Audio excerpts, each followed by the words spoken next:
All right, Brent. So here's a quick breakdown of what we found, and for you is pretty interesting. The main thing was that some of the physical stiffness and muscle tightness, we could probably even say motor control of the T-spine in rotation, along with the lats and lat flexibility, the arms reaching overhead, sort of showed up in the swing. And for you, it showed up sometimes in the transition, in the sense that either the hips and hands would get locked, or in other instances where the shoulders would just outrace the hands in the downswing.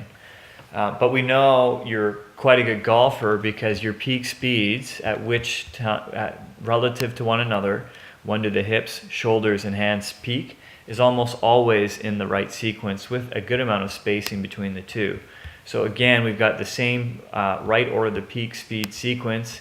And again, you're still doing a good job of having the hips outrace and stop and transfer that kinetic power into the next segments.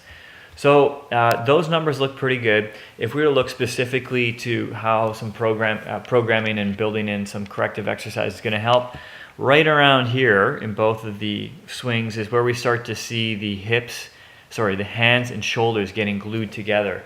And that would be right as that sort of big stretch is coming as you transition into the downswing. So that's like lat flexibility and a bit of T-spine sort of mobility. Cleaning up those components is probably going to allow you to get a more consistent sort of transition into your downswing. The other thing we found too was positionally the numbers were great, but if we were to look at how you could possibly improve more as a golfer, it would be trying to take some of that great strength development that you have, and even power development for sort of absolute power, your ability to do things like the clean and lifts, and transfer some of that more into the speed of light projectiles. So we know that physically you're capable of having more than enough strength to essentially take that strength and put it effectively into more speed for the golf swing, and that comes into some neat programming that Graham and I will be developing for you.